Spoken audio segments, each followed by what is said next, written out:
नमस्कार, मैं हूं आशीष वर्मा। मॉर्निंग कॉल में आपका स्वागत है। शुरुआत इस वक्त की हेडलाइंस के साथ। लंबी छुट्टी के बाद खुले अमेरिकी बाजारों में तेजी, 100 पॉइंट चढ़कर डाउ 20,000 के करीब। यूरोपीय बाजार भी मजबूत, एशियाई बाजार भी चढ़कर खुले। डॉलर की मजबूती से पस्त हुआ क्रूड 18 महीने की ऊंचाई से फिसला। यूएस मैन्युफैक्चरिंग ग्रोथ में उछाल से डॉलर 2002 के बाद सबसे उच्चतम स्तर पर। एक राज्य से दूसरे राज्य में सामान लाने ले जाने पर जीएसटी नियमों पर बनी सहमति। आज जीएसटी काउंसिल की बैठक में डुअल कंट्रोल पर होगी बात। बैंकों के बाद अब हाउसिंग फाइनेंस कंपनियों ने भी दिया सस्ते कर्ज का तोहफा। एचडीएफसी ने भी घटाई दरें। इंडियाबुल्स हाउसिंग 8.7% पर देगी होम लोन। जल्द आएगा पेटीएम का पेमेंट बैंक। कंपनी को 60 दिन में बैंक के कामकाज शुरू होने की उम्मीद। मैनेजमेंट की आज प्रेस कॉन्फ्रेंस। और सरकार के फैसले के बावजूद कंज्यूमर को राहत नहीं। रेस्टोरेंट एसोसिएशन सर्विस चार्ज पर अड़ा। आवास की मुहिम, वैकल्पिक नहीं, पूरी तरह से खत्म हो सर्विस चार्ज। और बुधवार की सुबह इंडिकेशंस अच्छे आते हुए एसएक्स निफ्टी आपकी स्क्रीन पर आएगा 1.4% के उछाल के साथ कामकाज। दरअसल साल की शुरुआत जो अमेरिका में हुई है कल पॉजिटिव नोट पे हुई। यूके के बाजार उछल के कामकाज करते हुए नजर आए, तो ग्लोबल इक्विटी मार्केट्स में जो 2016 का मोमेंटम था एटलीस्ट 2017 की शुरुआत में इंटैक्ट आपको नजर आएगा। और ऐसे में तमाम एशियाई बाजार भी ज्यादातर मार्केट्स उछाल के साथ या कंसोलिडेट होते हुए खुलते हुए नजर आ रहे हैं। सीएनबीसी आवाज के मार्केट से अनिल सिंघवी का मानना है कि भारतीय बाजारों में आज खरीदारी करने के मौके होंगे। तो अनिल से डिटेल में चर्चा होगी। और अनिल ही नहीं, बाजार पे एक और एक्सपर्ट सिमी भौमिक भी आज मेरे साथ जुड़ेंगे। उनसे भी जानेंगे आज निफ्टी की स्ट्रैटेजी क्या होनी चाहिए।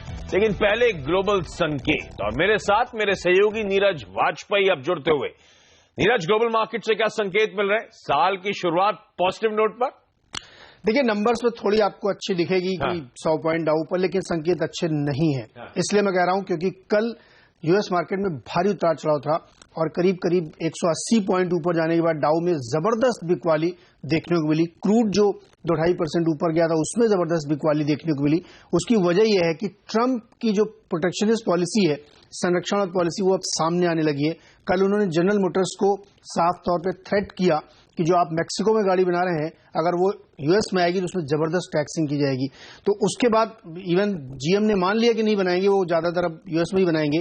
तो इन सारी पॉलिसीज की वजह से, और चूंकि वो 20 तारीख को ऑफिस ले रहे हैं, पूरी तरीके से पदभार ग्रहण कर रहे हैं, तो उन पॉलिसीज के चलते एक जबरदस्त मार्केट में डर सा बन गया है। इसीलिए मॉर्गन स्टैनली जैसे बड़े ब्रोकरेज हाउस को यह कहना पड़ा कि 20 तारीख को सारी तेजी हवा हो जाएगी और वहां से गिरावट शुरू हो जाएगी। क्योंकि अब जो अब तक ट्रंप कहते आ रहे थे वो सामने आता हुआ आपको दिखेगा। उसका एक नजारा कल जीएम के केस में देखने को मिला कि जीएम को ये बात कहनी पड़ी कि अब वो मैक्सिको में नहीं अमेरिका में गाड़ी बनाएंगे। तो इन सारी पॉलिसीज की वजह से कल मार्केट में जबरदस्त डर था, क्योंकि जो वहां की इकोनॉमी को बचाने के लिए वो करने वाले हैं वो दूसरे मार्केट्स के लिए बहुत नहीं होगा। लेकिन यूरोप में अच्छी खबर थी, वहां जर्मनी में इन्फ्लेशन डबल हुआ, उसकी वजह से वहां एक तेजी बनती हुई दिखी और दूसरे मार्केट में भी वो एक मजबूती देखने को मिली। क्रूड का हाल, चूंकि डॉलर मजबूत हुआ इसलिए गिर गया, लेकिन वहां पे अब तेजी देखने को आपको आगे मिलेगी, क्योंकि कुवैत ने जो प्रोडक्शन कट की बात थी वो मान ली और कल से उन्होंने कट कर भी दिया है। तो क्रूड का जो डायरेक्शन है वो कल के अगर आप उसको हटा दें, क्योंकि वो डॉलर का इम्पैक्ट था, तो वहां से एक मजबूती बनी रहेगी। लेकिन अमरीकी बाजारों से खबरें हमको लगता अच्छी नहीं आ रही हैं। कच्चे तेल में कल 18 महीने के उच्चतम स्तर छुए और वहां से फिसला इसलिए क्योंकि डॉलर इंडेक्स अब आपकी स्क्रीन पे आना चाहिए 103 के कहीं ऊपर। 103.2 था जब मैं स्टूडियो में अंदर आ रहा था, अब तो 103.4 के आसपास के लेवल्स हैं। और ये जब यूएस का बेहद स्ट्रांग कल मैन्युफैक्चरिंग सेक्टर का आंकड़ा आया, उसके बाद हमने देखा डॉलर इंडेक्स में उछाल आता हुआ, और इसीलिए वो 18 महीने के हाई से कच्चा तेल भी फाइनली ठंडा पड़ा। मुनाफा वसूली का दबाव वहां पे आया है, तो डॉलर इंडेक्स में नजर रखें एक बार फिर से यहां पे मोमेंटम। और इनफैक्ट हाईज जो है वो मैं देख रहा था 103.8 के हैं, यानी कि 14 साल के वापस हाईज पे कामकाज हो रहा है। कल आपको याद होगा भारतीय बाजारों में भी मोमेंटम था, लेकिन वो बहुत तगड़ा टसल चल रहा है। साल का दूसरा कारोबारी सत्र था और कल भी बुल्स एंड बियर्स के बीच में बड़ा दंगल देखने को मिला। दिन भर उतार चढ़ाव के साथ कामकाज हुआ। फाइनली हमने देखा 12 पॉइंट के आसपास निफ्टी में उछाल और 8192 के लेवल्स पे जाके क्लोज हुआ। हालांकि दिन के लो से कल भी ऑलमोस्ट 45 पॉइंट के आसपास की रिकवरी इंडियन मार्केट में फाइनली देखने को मिली, लेकिन ब्रॉडर मार्केट में एटलीस्ट इस साल में नजर आ रहा है कि मोमेंटम अब तक तो इंटैक्ट है। मिड कैप्स में 3/4, स्मॉल कैप्स में ऑलमोस्ट 1% का उछाल, इसलिए अच्छी मार्केट ब्रेथ थी। बैंक निफ्टी वॉलेटाइल है और फाइनली 1/3% के उछाल के साथ कल वहां पे क्लोज देखने को मिली। एफआईआईज 500 करोड़ रुपए की फिर से बिकवाली का आंकड़ा, लेकिन डीआईएस का कुछ सपोर्ट बढ़ता हुआ वापस 500-600 करोड़ रुपए के आसपास की डीआईएस की बाइंग हुई है। ऐसे में आज की स्ट्रैटेजी क्या हो? सीएनबी सेवास के मार्केट सेक्रेटरी अनिल सिंह भी अब मेरे साथ जोड़ते हुए। अनिल जी, काफी मिक्स्ड क्यूज नजर आते हैं। अमेरिका में जैसे नीरज हाईलाइट करते, एक डर है कि ये रैली फिजल आउट होती हुई नजर आएगी। वो डॉलर इंडेक्स में जो तगड़ी मजबूती वापस आई है वो एक दिक्कत की बात होगी। लेकिन मैं देख रहा था आंकड़े कल के इतने बुरे नहीं है। एफआईआईज कैश मार्केट में बेचते हुए, वायदा मार्केट, एफएनओ मार्केट में तो खैर आंकड़े कुछ हद तक रिलीफ देने वाले हैं। ऐसे में आज के लिए रणनीति क्या होगी सर? किस हद तक ये मोमेंटम इंटैक्ट रह सकता है? क्या लेवल्स होंगे, क्या टारगेट्स होंगे? गुड मॉर्निंग आशीष। वैसे तो भारतीय बाजार थोड़ी थोड़ी स्ट्रेंथ दिखाने की कोशिश कर ही रहे हैं और निचले स्तरों से खरीदारी भी आती हुई दिख रही है, लेकिन हाँ ये है कि बढ़ने की रफ्तार धीमी रहेगी और आज भी 8200 को एक निर्णायक लेवल के तौर पर आपको मानकर चलना चाहिए। 8200 के ऊपर निकलना, टिकना और बंद होना काफी जरूरी है, तो फिर बाजार में और ज्यादा अच्छी मजबूती के संकेत आते हुए दिखेंगे और फिर शॉर्ट कवरिंग होती हुई नजर आएगी। तब तक आपको दोनों तरफ ट्रेडिंग के मौके मिलेंगे, ठीक पिछले 2 ट्रेडिंग सेशन की तरह। लेकिन अगर एक ही तरफ का रुझान रखना है तो जब तक 8150 को आज दिन के दौरान न तोड़े, 8125, 8150 स्ट्रॉन्ग सपोर्ट नजर आ रहा है, तो इस रेंज को सपोर्ट मानकर एक बार की खरीदारी का मौका बन सकता है। कैश मार्केट में फिर से घरेलू फंड्स की खरीदारी अच्छी होती दिखी तो उससे थोड़ा फायदा मिलेगा और वायदा कारोबार में भी स्टॉक फ्यूचर्स में एफआईआई ने अच्छी खरीदारी की तो आंकड़े कल के मुकाबले में आज बेहतर नजर आ रहे हैं और उसका फायदा मिलेगा। तो ऊपरी स्तरों पर मुझे लगता है एक बार की बाजार 8200 पार करने के बाद 8250 की तरफ बढ़ने की कोशिश कर सकता है और वहां पर थोड़ी प्रॉफिट बुकिंग कर लेनी चाहिए। डॉलर इंडेक्स डेफिनेटली चिंता की बात है, 103.50 के आसपास है। अगर थोड़ा यहाँ से 1% और डॉलर इंडेक्स बढ़ जाता है तो फिर थोड़ी सी मुश्किल बढ़ सकती है भारतीय बाजारों के लिए कि एक तो कच्चे तेल के ऊंचे दाम और दूसरा डॉलर इंडेक्स की मजबूती। तो ग्लोबल मार्केट से ये 2 फैक्टर हमारे लिए काम के होंगे जिन पर नजर रखनी चाहिए। अगर यहाँ से कोई संकेत खतरे का आता है तो तुरंत अपनी तेजी की पोजीशन को कम कर लेना चाहिए। ओके। तो 8200 के ऊपर जाना और टिकना इंपॉर्टेंट होगा, तो शायद मंदी के सौदे और कटे, शॉर्ट कवरिंग का फायदा मिलता हुआ नजर आए।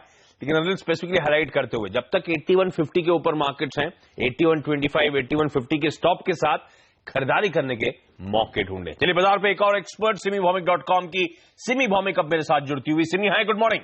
क्या स्ट्रैटेजी होगी मैम निफ्टी पर आज? गुड मॉर्निंग आशीष। मैं सिर्फ ये कहूंगी कि निफ्टी रेंज बाउंड है, पर जिसमें सपोर्ट निफ्टी को 8150 के आसपास मिल रहा है।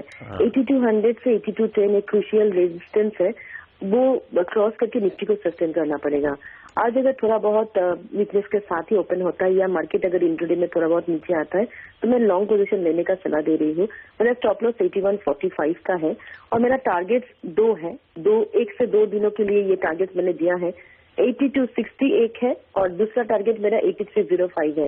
ये 2 लेवल इसलिए क्रूशियल है क्योंकि एक 200 डेमा है और एक 89 डेमा है। मुझे लगता है कि निफ्टी कहीं ना कहीं एक कंसोलिडेशन मोड में है, पर ब्रेकआउट ऊपर की तरफ ही होगा और हो सकता है कि आज नहीं तो मैक्सिमम कल हम लोग ये 2 टारगेट अचीव करते हुए देखेंगे, 8260 and 8305। Buy on dips with stop below 8145। Okay, तो ब्रेकआउट ऊपर की तरफ होगा। इस समय रेंज बाउंड सेशन नजर आता है, किसी भी गिरावट में खरीदारी करने के मौके। अनिल भी कह रहे थे 8150 के स्टॉप के साथ खरीदे। सिमी भी कहती हुई 8145 का स्टॉप होगा, 8260 और उसके बाद 8300 पार कर सकता है अगले 1 से 2 कारोबारी सत्रों में। तो बाजार में रुझान खरीदारी का ही रखे, गिरावट में खरीद के चले। सिमी, स्टॉक स्पेसिफिक आइडियाज भी शेयर करें। आशीष, 2 स्टॉक मेरे रडार में है। एक LIC हाउसिंग, रिसेंटली काफी बड़ा करेक्शन इसमें आ चुका है, पर 2 दिन पहले ये इसका 200 डेमा को टेस्ट किया था और कल निचले स्तर से थोड़ा बहुत रिकवरी देख के बंद किया था। तो आज मैं LIC हाउसिंग में लॉन्ग जाने का सलाह दे रही हूँ। 525 का स्टॉप लॉस के साथ मैं लॉन्ग जाने का सलाह दे रही हूँ। 537 एंड 541 आज का टारगेट होगा मेरा, इंट्राडे कॉल है ये। और मेरा दूसरा स्टॉक होगा HPCL। अच्छा स्ट्रेंथ है, मुझे लगता है कि ये स्ट्रेंथ मेंटेन हो सकता है। 457 के नीचे स्टॉप लगा के मैं थोड़ा बहुत मतलब माइनर करेक्शन में लेने के लिए सलाह दे रही हूँ। 471 एंड 474 ये 2 टारगेट्स है मेरा। ये दोनों कॉल मेरा इंट्राडे का ही कॉल है। ओके, तो निफ्टी में गिरावट में खरीदारी करने के मौके ढूंढे, बैंक्स में मोमेंटम वापस लौटता हुआ, हाउसिंग फाइनेंस कंपनीज वापस फोकस में आती हुई, LIC हाउसिंग फाइनेंस खरीदने के मौके होंगे रीसेंट गिरावट के बाद। और साथ साथ कल आपको याद होगा ऑयल मार्केटिंग कंपनीज ने आउट परफॉर्म करा था, सबसे तगड़ा आउट परफॉर्मेंस था HPCL का। और यहां पे आज भी खरीदारी करने के मौके होंगे 474 के इवेंचुअल टारगेट्स के लिए। सिमी आपका धन्यवाद और सीधे चलते मेरी सहयोगी सोनम मेहता के पास।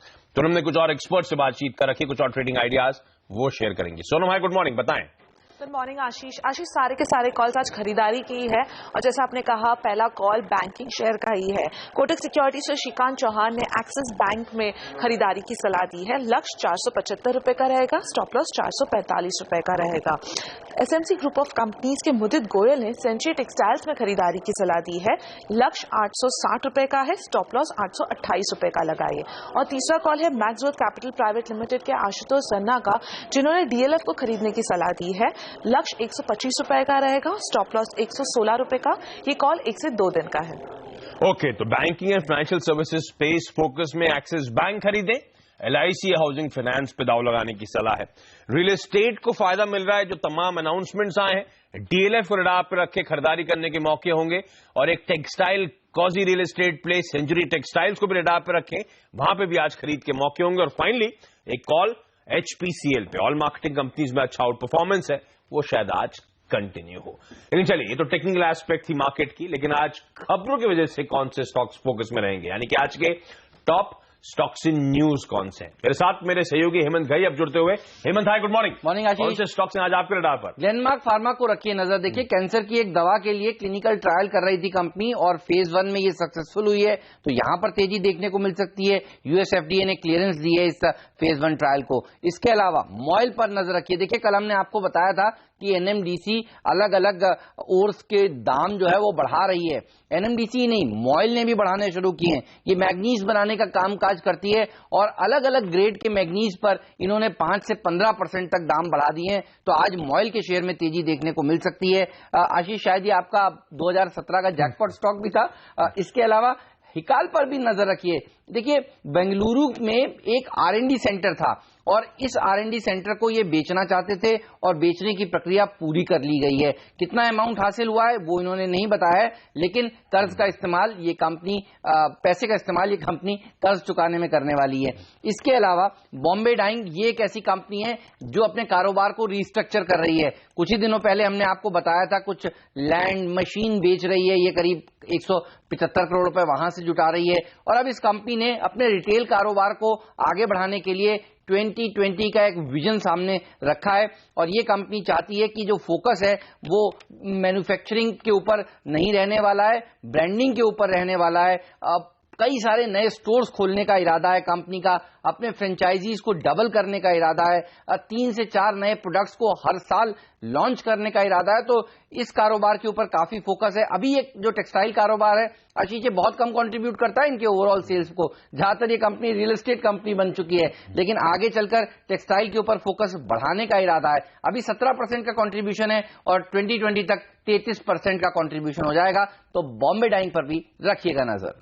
ओके, तो ये तमाम वो कंपनीज हैं, तमाम वो स्टॉक्स हैं जो खबरों की वजह से आज हरकत में रहने वाले हैं। उनका क्विक रैप अप आपकी स्क्रीन पर जितने स्टॉक्स हेमंत ने हाईलाइट करें, सब पॉजिटिव, सब अच्छी खबरें आती हुई। इसके अलावा मेरे ख्याल से oil and gas space radar पे इसीलिए है क्योंकि कच्चे तेल में जो तगड़ा उछाल उबाल देखने को मिल रहा है। ध्यान रखें, कच्चा तेल कल ब्रेंट 18 महीनों के हाईज पे काम काज कर रहा था। ओपेक नॉन ओपेक के बीच में सहमति हुई है, उससे लग रहा है कि शायद सप्लाई कर्व होगी, उसका फायदा मिलेगा। इसीलिए ONGC, ऑयल इंडिया और केन जैसे स्टॉक्स को भी अपने रडार पे रखें। लेकिन चलिए, इसके अलावा रडार पे क्या होना चाहिए, आज का इवेंट्स कैलेंडर आपकी स्क्रीन पर आएगा। हेडलाइन में मैंने मेंशन करा था, पेमेंट बैंक पर पेटीएम की एक प्रेस कॉन्फ्रेंस है, वो आज 12 बजे वो प्रेस कॉन्फ्रेंस होगी। GST काउंसिल की बैठक चल रही है, 2 दिनों की बैठक है और आज दूसरा दिन है, तो काउंसिल की बैठक जारी रहेगी। सबकी नजरें होंगी सेंटर और स्टेट में क्या कोई सहमति बनती है नहीं फाइनली, खासतौर पे वो डुअल कंट्रोल के मामले पे। कैबिनेट की अहम बैठक है आज और वित्त मंत्री राज्यों के बीच प्री बजट मुलाकात भी होनी है। प्री बजट कंसल्टेशन चल रहे हैं, वो कंटिन्यू होने वाले हैं। 5 राज्यों के विधानसभा चुनावों की तारीख का ऐलान आज संभव है और जस्टिस JS केहर भारत के मुख्य न्यायाधीश के रूप में आज शपथ लेंगे। इसके अलावा देश भर के 500 शहरों की रैंकिंग के लिए आज से शुरू होगा स्वच्छ शहरों का सर्वे। और यहां पे ब्रेक में हम लोग कई बार हाईलाइट कर चुके हैं कमोडिटीज में किस तरह का एक्शन है, चाहे वो कच्चे तेल का उछाल हो या फिर उसके बाद डॉलर इंडेक्स में मजबूती के साथ जो कामकाज हो रहा है। ऐसे में आज कमोडिटी और करेंसी मार्केट में स्ट्रैटेजी क्या होनी चाहिए, इस पर बात इस छोटे से ब्रेक के बाद।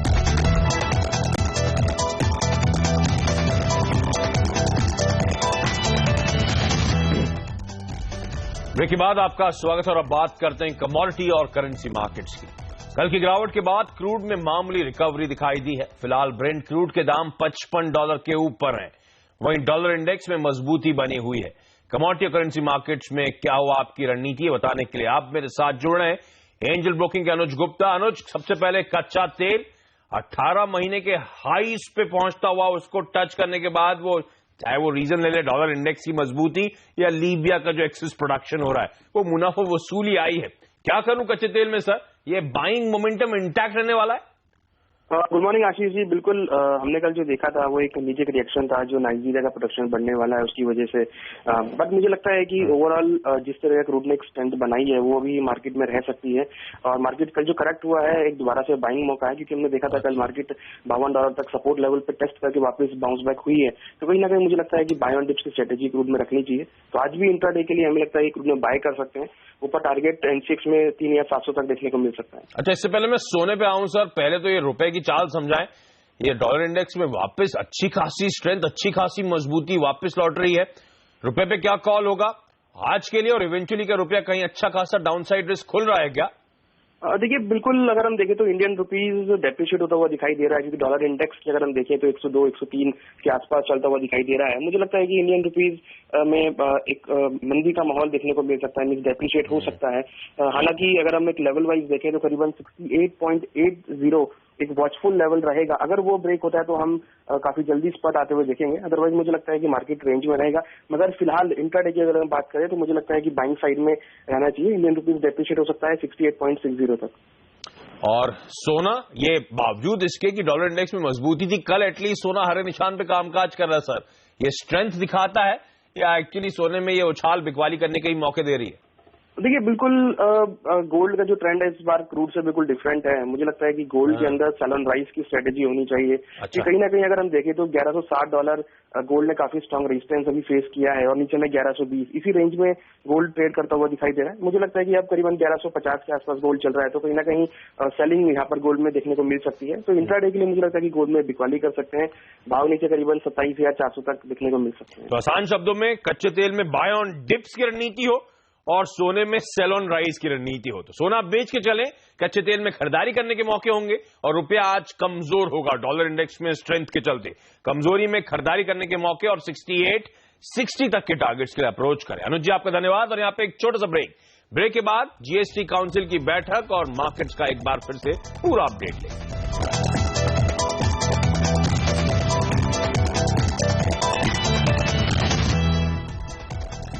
ब्रेक के बाद आपका स्वागत है। कल से शुरू हुई 2 दिनों की जीएसटी काउंसिल बैठक को सफलता मिली है। एक राज्य से दूसरे राज्य में सामान लाने ले जाने के जीएसटी नियमों पर सहमति बन गई है। दूसरी ओर सर्विस और रोजगार देने वाले सेक्टर्स पर जीएसटी के तहत ज्यादा टैक्स न लगाया जाए, इसकी भी मांग रखी गई। इस बैठक में लेदर, सीमेंट, सर्विस सेक्टर को टैक्स छूट की मांग भी की गई। सबसे विवादित मुद्दा यानी डुअल कंट्रोल पर आज चर्चा होने वाली है। केरल के वित्त मंत्री टीएम थॉमस आइजैक ने कहा है कि डुअल कंट्रोल का मुद्दा राज्यों के लिए काफी अहम है और 1.5 करोड़ के टर्नओवर पर टैक्स लगाने का अधिकार राज्य का होना चाहिए। I cannot speak for all states, but at least for yours. But Kerala has not changed from its position. At least a dozen states, I think, are very firm that below 1.5 crore rupee turnover, the dealers and service providers should be entirely within the domain of the state. देखना होगा फिर आज सहमति बनती है नहीं बनती है, अदरवाइज हम वो जीएसटी की जो डेडलाइन है वो मिस करते हुए नजर आएंगे। तो देखना होगा आज ये आउटकम बहुत इंपॉर्टेंट होगा। लेकिन चलिए जाते जाते आपकी स्क्रीन पर एसजीएक्स निफ्टी दिखा रहा है कि 1/4 से 1/3% के उछाल के साथ कामकाज की आज शुरुआत होगी। दरअसल अमेरिका में जो साल की शुरुआत हुई पॉजिटिव नोट के साथ हुई वहां के इक्विटी मार्केट्स में। जापान के मार्केट्स तो इसीलिए आप देख रहे हैं आउट परफॉर्म कर रहे हैं क्योंकि एक्सपेक्टेशंस हैं कि येन डिप्रिशिएट होता हुआ नजर आएगा, इसीलिए वो मोमेंटम है। अदरवाइज एशिया हर निशान में 1/4-1/3% के आसपास के उछाल के साथ काम करता हुआ।